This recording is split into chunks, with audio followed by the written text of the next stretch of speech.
Deskripsi isu-isu global. Isu yang pertama, ketidakmampuan dunia mengatasi krisis pangan global. Krisis pangan global menunjukkan bagaimana dunia gagal memastikan ketersediaan pangan yang merata bagi seluruh penduduk. Kegagalan ini tampak pada meningkatnya ketergantungan impor, keterbatasan akses petani kecil terhadap teknologi, serta lemahnya kerjasama internasional dalam menghadapi guncangan pangan. Isu yang kedua, terancamnya kondisi dunia akibat geopolitik Israel dan Iran. Konflik geopolitik antara Israel dan Iran adalah salah satu ketegangan paling berbahaya di Timur Tengah. Perseteruan ini tidak hanya terjadi secara langsung, tetapi juga lewat perang bayangan atau proxy war, serangan cyber, dan operasi intelijen. Isu yang ketiga, efek tarif dagang Amerika Serikat terhadap perekonomian dunia. Ketegangan geopolitik menjadi risiko besar yang terus membayangi ekonomi global. Konflik dan perang dagang antar Amerika Serikat dan China dapat mengganggu rantai pasok dan memicu ketidakpastian. Akibat dari konflik tersebut, dibentuklah kebijakan tarif impor baru yang diberlakukan oleh Amerika Serikat sehingga mendapatkan respons balasan dari mitra dagangnya yang dapat memicu perang dagang yang lebih luas. Tapisan isu global aktual. Pada tapisan isu, kami menggunakan metode APKL yang merupakan pendekatan yang digunakan dalam analisis isu untuk menentukan apakah suatu isu layak untuk diangkat dalam konteks tertentu. Berikut saya jelaskan cara menilai isu menggunakan teori APKL. Yang pertama, aktual, yaitu isu harus sedang terjadi atau relevan dengan kondisi saat ini. Cara penilaian, skor tinggi jika isu masih berlangsung dan skor rendah jika isu sudah tidak relevan lagi. Yang kedua, problematik, yaitu isu harus mengandung masalah atau kendala nyata yang memerlukan solusi. Cara penilaian, skor tinggi jika masalahnya menyebabkan hambatan besar atau berdampak luas, dan skor rendah jika masalahnya ringan atau dampaknya kecil. Yang ketiga, kelayakan, yaitu isu harus dapat ditangani atau diselesaikan oleh orang yang mengangkat isu tersebut. Cara penilaian, skor tinggi jika isu berada dalam lingkup kerja, yang skor rendah jika di luar wewenang atau terlalu tinggi levelnya. Yang keempat, layak, yaitu isu tersebut harus tepat untuk diangkat dalam konteks dan tujuan yang sedang dijalankan, baik dari segi urgensi, etika, maupun manfaat. Cara penilaian, skor tinggi jika rencana solusinya masuk akal, dan skor rendah jika terlalu rumit atau butuh kebijakan yang lebih tinggi. Nah, dari penjelasan tentang APKL tadi, kita dapat menganalisis setiap isu dan memberikan nilai sesuai dengan kriteria APKL yang saya jelaskan tadi. Rentang nilainya berkisar dari 1 sampai 5 dengan keterangan 1 sangat rendah, 2 rendah, 3 sedang, 4 tinggi, dan 5 sangat tinggi. Dari isu yang kami analisis, kami memberikan nilai sesuai dengan metode APKL dan kami mendapatkan hasil yaitu untuk isu ketidakmampuan dunia mengatasi krisis pangan global mendapatkan jumlah nilai 18, isu terancamnya kondisi dunia akibat geopolitik mendapatkan jumlah nilai 17, dan isu efek tarif dagang Amerika Serikat terhadap perekonomian dunia mendapat jumlah nilai 16. Dari jumlah nilai tersebut, isu ketidakmampuan dunia mengatasi krisis pangan global menjadi peringkat pertama sesuai dengan metode APKL, yang berarti isu ini menjadi isu yang strategis atau isu prioritas yang akan kami bahas secara lebih lanjut. Penyebab terjadinya isu. Yang pertama, konflik antara Rusia dan Ukraina. Ukraina dan Rusia adalah produsen utama gandum dunia. Perang ini mengganggu produksi dan distribusi karena ladang pertanian di Ukraina terdampak konflik, pelabuhan diblokade, dan logistik terganggu. Penyebab terjadinya isu selanjutnya yaitu ketegangan perdagangan Amerika Serikat, India, dan Tiongkok telah mengganggu rantai pasokan global. Dampak tidak hanya dirasakan di Asia, tetapi juga pada rantai pasokan global yang mengandalkan bahan baku komponen dari kedua negara ini. Selanjutnya, isu perubahan iklim. Perubahan iklim, gelombang panas dan kebakaran hutan di Eropa, kekeringan di Afrika dan Asia berdampak serius baik lingkungan, sosial, maupun ekonomi. Selanjutnya penyakit menular dan krisis kemanusiaan di Sudan, Gaza, dan Somalia semakin memperburuk distribusi pangan global, mengancam ketahanan pangan, dan meningkatkan risiko kelaparan di wilayah berdampak. Selanjutnya, dampak yang akan terjadi jika isu ini tidak diantisipasi. Yang pertama dari segi ekonomi seperti inflasi tinggi, harga-harga sembako akan melonjak drastis. Daya beli masyarakat akan menurun, terutama kelas menengah ke bawah. Defisit perdagangan membesar jika impor pangan meningkat drastis. Selanjutnya dari segi sosial, antara lain kerawanan pangan akan meningkat, terutama di daerah-daerah yang rentan seperti Papua, Maluku, dan wilayah terpencil lainnya. Gizi buruk dan stunting melonjak karena masyarakat akan beralih ke makanan murah tapi kurang bergizi. Potensi gejolak sosial dan kerusuhan akibat harga panen melambung.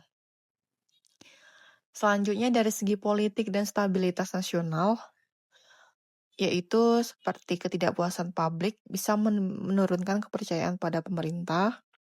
Isu pangan dapat dimanfaatkan oleh kelompok politik untuk menggoyang stabilitas pemerintahan, dan konflik horizontal berpotensi terjadi di daerah jika distribusi bantuan pangan tidak merata. Selanjutnya dari segi pertahanan dan keamanan, antara lain keamanan nasional akan terancam, karena kelangkaan pangan bisa memicu penjarahan, protes, dan konflik sosial. Potensi ketergantungan pangan pada negara asing bisa dimanfaatkan dalam tekanan geopolitik. Selanjutnya dari segi lingkungan, lahan pertanian bisa semakin tertekan karena ekspansi pangan tanpa kendali. Overeksploitasi laut. Penangkapan ikan akan berlebih karena pangan darat mahal, akan menurunkan stok ikan jangka panjang. Dan yang terakhir dari segi kesehatan, meningkatnya kasus malnutrisi, stunting, dan penyakit terkait gizi buruk, dan juga kualitas hidup masyarakat akan menurun karena berpengaruh pada produktivitas tenaga kerja. Adapun rekomendasi upaya pencegahan atau penyelesaian dari isu ketidakmampuan dunia mengatasi krisis pangan global dapat dikelompokkan menjadi 3 rekomendasi berdasarkan waktu, yaitu jangka pendek, jangka menengah, dan jangka panjang.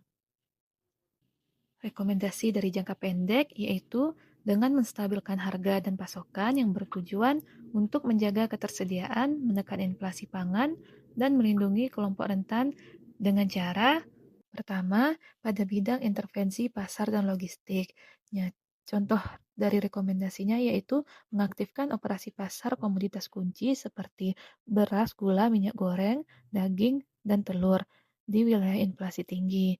Kemudian ada mengurangi food loss pada paket plastik atau kemasan dengan ditambah rak pendingin. Dan yang kedua pada bidang jaring pengaman sosial yaitu dengan rekomendasi top up bantuan pangan non-tunai ditambah dengan voucher harga untuk komoditas rentan.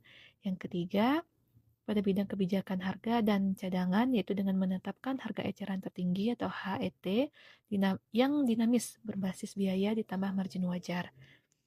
Dan kemudian ada rekomendasi seperti pelarangan ekspor sementara untuk komoditas strategis jika stok domestik di bawah ambang atau sebuah trigger. Dan yang keempat, pada bidang diplomasi pangan dan diversifikasi impor, yaitu dengan mengamankan G2G atau government to government pada jangka pendek, seperti pada gandum, yaitu di wilayah Australia dan Kanada, kedelai di daerah Brazil atau Amerika Serikat, beras di wilayah Vietnam atau Thailand dan India bila tersedia. Kemudian dengan rekomendasi membuat skema counter trade yang terbatas yaitu pada sawit atau karet dan pada gandum atau kedelai dan pupuk. Kemudian untuk rekomendasi jangka menengahnya yaitu dengan meningkatkan produksi dan ketahanan pangan. Nah, langkah-langkah yang dapat dilakukan untuk rekomendasi jangka menengah yang pertama dari bidang produksi dan produktivitas yaitu perluasan indeks pertanaman atau IP di sentra padi dan jagung. Kemudian mengembangkan benih unggul dan tahan cekaman, serta pembuatan pakan secara mandiri. Dan ada juga pembuatan asuransi pertanian untuk padi, ternak, dan ikan. Yang kedua di bidang pupuk dan input, yaitu dengan membangun buffer pupuk 3-4 bulan dalam musim tanam, dan kemudian pembuatan paket pemupukan presesi dengan uji tanah cepat tambah rekomendasi digital per desa. Yang ketiga, cold chain dan gudang, di mana di bidang ini rekomendasinya seperti pembuatan dana matching untuk cold chain, ikan, daging, dan hortikultura. Kemudian dengan pembuatan sistem resi gudang penyimpanan dan akses pembiayaan yang murah. Dan rekomendasi yang keempat yaitu di bidang data dan tata kelola dengan membuat war room pangan nasional ditambah dashboard harian seperti harga, stok, panen, impor, cuaca, dan arus logistik. Kemudian bisa juga dengan rekomendasi pembuatan early warning yang berbasis iklim, hama, dan disrupsi pelabuhan. Dan terakhir ada rekomendasi jangka panjang, yaitu melakukan transformasi sistem pangan.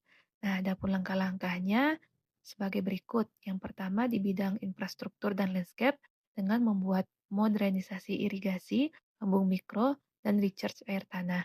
Kemudian dengan membuat lumbung pangan dan zona produksi, serta dengan budidaya laut dan perikanan yang berkelanjutan, seperti pakan rendah impor, hatchery unggul, dan kawasan larang tangkap yang bergilir.